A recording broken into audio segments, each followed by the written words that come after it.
Quand les médecins occidentaux allaient sur la planète, qui voyaient des gens dans des villages en train de manger de l'argile, dans les années 60, ils disaient « Oh, mais c'est une catastrophe !» Des gens, en plus, ils confondaient, ils voyaient les gens manger du sol, ils pensaient que les gens mangeaient de la terre, alors qu'en fait, ils mangeaient de l'argile. L'argile, c'est une roche, hein, c'est-à-dire que c'est comme de manger du rocher. Il y a des endroits, d'ailleurs, sur la planète où on appelle ça le beurre de montagne. Donc ils disaient, ah là là, ils vont attraper des tas de microbes, ils vont attraper des tas de parasites, ils vont perdre leur fer, enfin c'était l'affolement. En fait, les études ont montré que les gens qui mangeaient l'argile avaient 3 fois moins de parasites que ceux qui n'en mangeaient pas, parce que l'argile a, parmi d'autres qualités, des facteurs antiparasitaires. Bon, ceci nous écarte un peu du sujet, c'est simplement pour vous dire que du coup j'ai fait médecine et que faites lire cette thèse à vos amis médecins. Aujourd'hui on va parler donc des 3 thèmes. Ce qui s'est passé, c'est que j'ai passé ma vie à faire des missions humanitaires sur la planète pour que les gens qui n'aient pas d'argent puissent utiliser leurs ressources locales pour se soigner. Et au cours de ces missions, à un moment donné, j'ai vu à la télé le Rwanda, comme tout le monde, j'ai vu les gens qui mouraient du choléra, j'ai vu les enfants qui avaient perdu leurs parents, qui étaient sur les routes. Et donc, comme l'argile marche très bien contre le choléra, je me suis retrouvée au Rwanda en mission. Et au Rwanda, bon, c'était très chaud, hein, je veux dire... moi, heureusement, avec l'argile, j'étais tranquille. J'avais accepté une affectation simplement parce que c'était à côté du lac Kivu. Alors, le lac Kivu, c'était un grand lac qui était bourré de cadavres de gens qui avaient le choléra. Moi, je m'en foutais, pas pour eux, désolé pour eux, mais je pouvais boire tout le Kivu parce que l'argile marche très bien contre le choléra. Mais ce que j'ai vu là-bas, c'était des débuts d'émeutes. Et les émeutes, c'est atroce, c'est le pire de l'humain. Survivre en ville, quand tout s'arrête, c'est un livre anti-émeute. Parce que lorsque vous savez vous débrouiller pour boire l'eau de la Seine demain, lorsque vous savez vous débrouiller pour manger alors qu'il y a 3 fois rien, voire rien du tout d'ailleurs, lorsque vous savez vous soigner avec rien, il n'y a plus besoin d'égorger le voisin. Il faut absolument que vous enseigniez aux gens que vous aimez et à vos enfants comment être autonome pour boire, manger, se soigner. Alors pour boire... je peux vous donner des tuyaux. Évidemment, le mieux, c'est de désinfecter l'eau. Moi, chaque fois que je fais l'émission, j'emmène jamais de chlore, hein, de pilules de chlore. Et je n'achète jamais des eaux en bouteille, des belles eaux en bouteille. Je prends toujours uniquement l'eau locale non potable. Donc, l'argile permet ça. Et dans le groupe scientifique que j'ai fait pour faire les recherches, j'avais un hydrologue qui s'occupait de l'épuration d'eau de la ville de Paris. Et lui-même confirmait que vous prenez un verre avec une eau non potable, vous prenez une bonne argile, quand je dis bonne, évidemment après, on n'a pas ici le lieu de rentrer dans des détails techniques, mais disons une smectite, une illite, une bentonite, une argile un petit peu puissante, vous la parsemez à la surface du verre, elle va tomber dans le fond du verre, le temps qu'elle tombe dans le fond du verre, votre eau est potable. Vous voyez, quand même, c'est quand même très intéressant si vous devez boire la Seine demain. Parce que n'oubliez pas que vous ne serez pas le premier au magasin. Hein. La première chose qui part dans les supermarchés, c'est les bouteilles d'eau potable. On peut parler un petit peu de manger. Ah oui, pour boire, il y a aussi une autre chose qui est très importante à savoir, c'est que vous savez que vous pouvez boire votre urine quand même. Et ça, l'urine, c'est crucial. Vous savez que vous pouvez boire l'eau de mer aussi. Je vais vous dire un petit peu dans le détail, mais... vous pouvez boire votre urine. Parfois, il y a des congrès mondiaux de gens qui traitent par l'urine. Et donc, moi, j'étais à celui de Sao Paulo, là, il y a quelques années. Et il y avait le président des néphrologues, donc des spécialistes des reins, des médecins spécialistes des reins du Brésil, qui est intervenu à la radio, interviewé par l'organisatrice, la médecin qui organisait le congrès. Et il a confirmé devant tout le monde à la télé qu'on peut très bien boire son urine pour la moitié de sa boisson sans aucun inconvénient. L'eau de mer aussi peut se boire, on le sait grâce à un docteur qui s'appelait Alain Bombard, qui a eu le courage de se sacrifier pour faire avancer le travail là-dessus, et qui a prouvé, je vais vous dire ça, donc il s'est fait mettre sur des radeaux et perdre sur les océans pour voir comment il se débrouillait. Et donc, voilà, le docteur Alain Bombard, on peut boire 2 à 3 gorgées d'eau de mer toutes les 3 heures. Et si possible, le lendemain de l'eau douce et un jour sur 2, comme ça, eau de mer, eau douce. En l'absence totale d'eau douce, bon, par exemple s'il ne pleut pas, on peut continuer l'eau de mer pendant 5 à 6 jours. Donc ça, c'est crucial à savoir. Et moi, j'ai connu des gens qui dirigeaient des groupes de pêcheurs qui avaient l'horreur. Ces gens-là annonçaient à leurs pêcheurs qu'ils ne pouvaient pas boire l'eau de mer. Ça veut dire qu'ils ont plein de morts sur la conscience. Hein. Donc, pour manger, évidemment, la première chose, c'est d'apprendre à jeûner, c'est-à-dire à ne pas manger. Alors, qui ici a déjà fait du jeûne à l'eau, hein? Je ne dis pas de faire des réductions alimentaires avec des jus. C'est pas mal. Waouh! Oui, alors le jeûne, c'est indispensable. Hein? Il faut absolument apprendre le jeûne, ne serait-ce que pour la santé. Moi, je dis toujours, les 3 meilleurs médicaments du monde sont gratuits. Le jeûne, l'urine et l'argile. Ça ne coûte rien, ça se trouve partout. C'est que l'argile, c'est à peu près 15% de la croûte terrestre, hein, donc vous en avez partout. Par exemple, moi, à un moment donné, j'étais à Dakar, au Sénégal, je demande aux spécialistes de la géologie de Dakar s'ils avaient une certaine argile. Ils me disent « Oh non, non, on n'en a quasiment pas ». Je dis « Est-ce que vous pouvez chiffrer combien vous en avez au Sénégal ?» Oh, il dit « Ouf, à peine quelques milliers de tonnes ». Donc vous voyez, l'argile, vous en avez partout. Oui, alors... manger, donc la première chose, c'est d'apprendre à jeûner. Vous savez que quand vous branchez quelqu'un qui n'a jamais jeûné sur le jeûne, il faut lui faire commencer par des monodiètes. Hein. Donc, je vais vous donner un autre truc pour manger. Donc, apprenez à avoir une autonomie d'au moins 10 jours hein, devant vous. Hein. Entraînez-vous au jeûne. Le jeûne, c'est le meilleur médicament de tous, on va dire, parce que le corps, il est beaucoup plus intelligent que nous et il sait beaucoup mieux que nous se réparer. Hein. Il sait beaucoup mieux que nous, tout ce que nous essayons de faire à côté, c'est rien. La pomme de terre a un schéma d'acides aminés qui est quasiment parfait pour l'homme, sauf qu'il lui manque des éléments soufrés. Donc, il faut amener un élément soufré.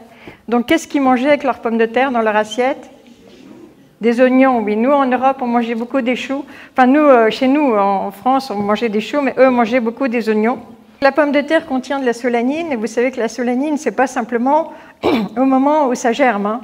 Il y en a tout le temps de la solanine dans la pomme de terre. La solanine est un poison. Alors, ce qui est intéressant, c'est les gens, certains... Vous voyez, les gens d'Europe de l'Est, ils n'avaient qu'un des deux secrets. Mais les gens du Pérou, là d'où est originaire la pomme de terre, ils avaient les deux. C'est-à-dire complémentation donc, en éléments soufrés. Et le deuxième secret, c'est enlever la solanine. Alors, je vais vous expliquer. Moi, je suis au Pérou, je suis sur le lac Titicaca, et je discute avec une vieille paysanne qui me dit que dans sa famille, en effet, avant, ils étaient très pauvres. Je ne surveille pas du tout l'heure, du coup, mais je crois que ça va. Oui, c'est bon. Et que donc, ils n'avaient à manger que des pommes de terre.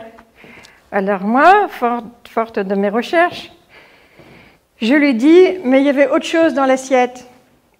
Elle me dit non. Elle me dit, il n'y avait que les pommes de terre. Je lui dis, vous vous trompez. Il y a autre chose dans l'assiette. Parce que l'instinct est tellement fort que, instinctivement, les gens ont mis ce qu'il fallait. Ils ont dû mettre des éléments soufrés dans l'assiette. Elle m'a dit, non, il n'y a rien d'autre. Et puis après, je la vois manger ses pommes de terre. Alors, elle avait les pommes de terre, elle enlevait la peau, et puis elle trempait dans une sorte de sauce qu'il y avait sur le bord de l'assiette. C'était quoi cette sauce? C'était de l'argile volcanique très riche en soufre.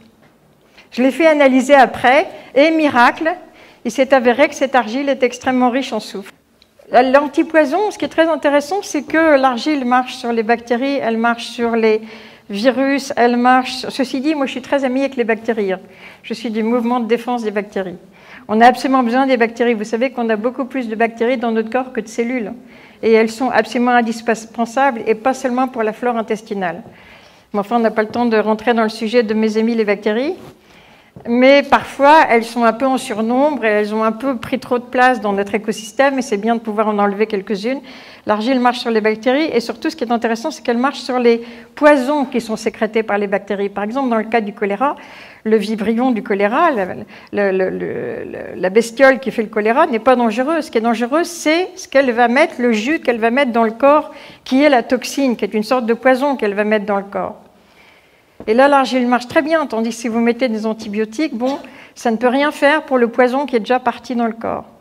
Ça peut seulement faire pour les bestioles elles-mêmes. Donc, bactéries, toxines des bactéries, virus, ça marche aussi sur les virus. L'argile marche très bien sur le rotavirus, qui est le germe principal de la diarrhée de vos enfants. Et ça marche aussi sur beaucoup de poisons, par exemple la solanine. Donc pour vous terminer avec l'histoire des pommes de terre, maintenant, moi, quand je cuis des pommes de terre, je les cuis systématiquement avec 2-3 cuillères à soupe d'argile dans l'eau. Je vous incite à le faire et vous verrez qu'après, vous ne pourrez plus supporter de manger des pommes de terre sans avoir mis d'argile à la cuisson parce que vous sentirez le toxique. Là, vous ne le sentez pas parce que vous avez l'habitude, vous ne vous en rendez plus compte. Donc, elle marche sur un certain nombre de poisons, pas sur tous malheureusement. Et elle marche aussi sur un certain nombre de parasites. Et ce qui est intéressant, c'est que, une chose à savoir sur l'argile, c'est qu'elle reste dans le tuyau. C'est-à-dire que vous mangez l'argile, vous avez un tuyau qui va de la bouche jusqu'à l'anus, hein, et l'argile reste dans le tuyau. Et c'est en restant dans le tuyau qu'elle arrive à avoir une action à distance, mais elle-même reste dans le tube digestif. Donc ça veut dire qu'elle ressort toujours. Parce que dans le tuyau, vous avez un péristaltisme qui fait avancer les choses, donc l'argile ressort toujours. Mais en restant dans le tuyau, elle arrive par exemple à faire fuir des parasites qui sont dans le système rénal, alors qu'il n'y a absolument aucun contact. C'est très pratique en pays tropical parce que vous avez beaucoup de gens qui ont des problèmes de bilharziose. Et la bilharziose, qui est donc un parasite qui est dans le système urinaire, eh bien, quand vous mangez l'argile qui reste dans le tuyau, les bilharziques qui sont dans le système rénal vont partir. Donc ça, c'est le nom de ma thèse. Et vraiment, si vous allez... J'ai un site, c'est très simple à retenir comme nom, c'est jade-allègre avec 2L.com. Vous allez sur le site, vous allez trouver l'entrée sur le groupe de travail sur les argiles, qui s'appelle L'homme et l'argile. Et dès la première page du site, vous allez avoir accès à la thèse que vous pouvez télécharger gratuitement. Je vous recommande de la lire, c'est très facile à lire et ça va vous apporter des tas d'informations. Ce que je vous explique, c'est que l'argile, en fait, c'est de la montagne. Vous connaissez la tectonique des plaques, hein. Donc, c'est juste pour vous montrer que l'argile, il y avait un géologue qui collaborait avec nous qui disait très joliment que la transformation des roches en argile, c'est leur mode de survie quand elles arrivent en surface et qu'elles sont attaquées par l'oxygène et l'eau. Ça, en fait, il y a des modes d'explication de pourquoi l'argile marche, mais ce n'est pas nécessairement les plus intéressants. On connaît des qualités qui s'appellent adsorption et absorption, mais il y a peut-être aussi des qualités qui sont en relation avec la forme, des ondes de forme, parce que l'argile est constituée de tétraèdres, en fait. Donc, elle est constituée de tétraèdres et d'octaèdres qui, en fait, sont 2 tétraèdres emboîtés par la base. Donc, c'est une figure à quatre faces. Èdre veut dire face. Ce que je voulais vous montrer, c'est surtout ça. C'est-à-dire ça, c'est un des modes d'action de l'argile comme antipoison. C'est qu'elle est constituée de sortes de plaquettes comme ça. Et donc, ici, par exemple, ça, c'est site de fixation de la smectite. C'est le laboratoire Beaufour, hein, qui distribue le produit Smecta qui fournit cette documentation. Là, par exemple, vous avez le staphylocoque. Il y a des staphylocoques qui font des poisons qui tuent les cellules et des staphylocoques qui font des poisons qui abîment le sang et qui gênent la coagulation. Et donc, vous voyez, les toxines vont se retrouver coincées entre les petites piles d'assiettes. La strychnine, par exemple, la strychnine est très très bien attrapée par l'argile, hein. Donc la strychnine, les toxines, c'est une toxine de colibacille qui va aussi se retrouver coincée dans les petites plaquettes. Et quand c'est des molécules très petites, elles vont carrément rentrer dans la structure de l'argile elle-même. Alors, quand on est à l'époque des métaux lourds, c'est très précieux. L'argile a été prouvée comme efficace contre le mercure. Donc, si vous allez vous faire enlever les amalgames dentaires, pensez à manger de l'argile. Mais ça marche sur beaucoup de poisons. Alors, les animaux, eux, ils sont beaucoup plus malins que nous, hein. Nous, on a perdu beaucoup d'instinct. Et par exemple, au Pérou, vous avez les aras, qui sont des grands perroquets multicolores, qui sont en fait les surdoués. Il y a un monsieur qui connaît là-bas. C'est les surdoués du monde des oiseaux, hein. C'est les petits génies... les petits Einstein du monde des oiseaux. Et du coup, ce qu'ils font, c'est qu'en début de saison, les fruits ne sont pas mûrs. Et du coup, les arbres qui produisent des fruits mettent du poison dedans pour empêcher les animaux de les manger. Ils mettent dedans des alcaloïdes. Et les aras, ils ont trouvé le coup. Ils s'envolent, ils font des kilomètres. Et ils s'accrochent à des falaises d'argile. Et ils la mangent. Comme ça, ça leur permet de manger les fruits pas mûrs. Ça leur donne un énorme avantage sur les autres animaux. Ça, c'est les alcaloïdes. De même que l'argile attrape le tanin des pommes de terre, et la solanine, elle va attraper les... Oui, les glands aussi. Quand vous êtes en situation de survie, il y a un truc qui est pas mal, c'est les glands. Mais les glands, ils ont du tanin. Et justement, les Indiens pommeaux de Californie et les paysans de Sardaigne avaient trouvé la même recette. Ils faisaient cuire les glands en mettant de l'argile pour attraper les tanins.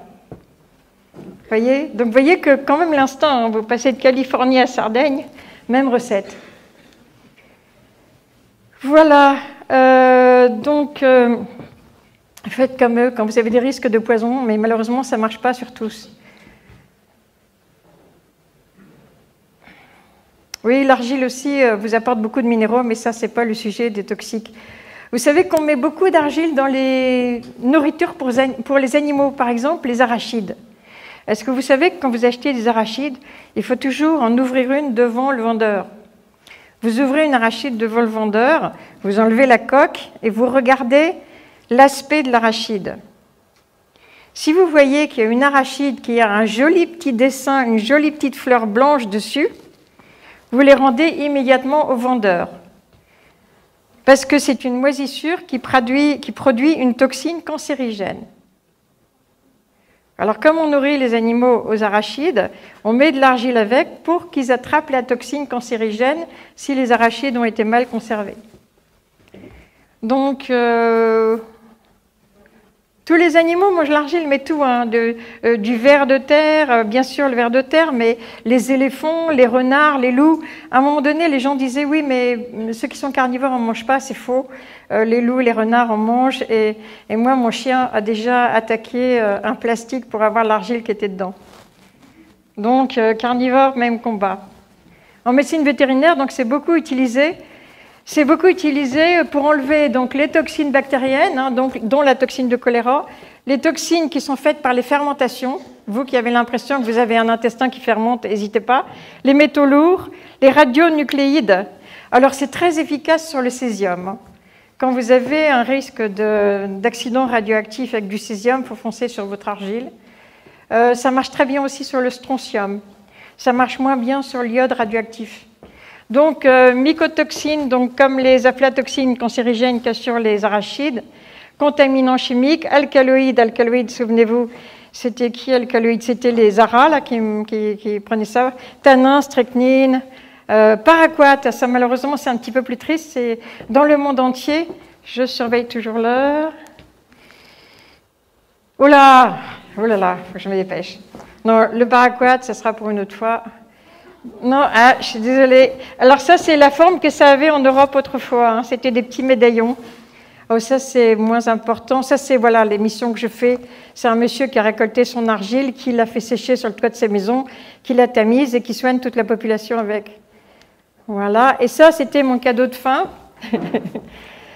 Quand vous avez des maladies diarrhéiques, quand votre enfant vous dit qu'il a mal au ventre, quand votre enfant a la diarrhée, quand vous partez en voyage et que vous avez la tourista, ou vos compagnons de voyage ont la tourista, j'ai mis au point une mesure anthropométrique parce que, vous savez, un truc très drôle, c'est que la mesure internationale et même mondiale dans toutes les pharmacies du tiers-monde, dans les pharmacies du tiers-monde, par exemple, les antibiotiques, ils vont les acheter par 50 kilos, puis après ça, ils vont devoir calculer la dose pour donner à Madame X qui vient, et ils n'ont pas d'appareil de pesée, ils n'ont pas les moyens. Et donc, savez-vous quelle est la mesure mondiale dans les pharmacies du tiers-monde? Comment ils vont mesurer? La capsule de Coca-Cola. C'est extra. Donc, ils vont mesurer l'antibiotique dans la capsule de Coca-Cola. Sauf qu'à un moment donné, Coca-Cola a été criminel sans le vouloir. Ils ont sorti un deuxième calibre de bouteille. Donc, ça a été l'horreur dans toutes les pharmacies du monde. Merci.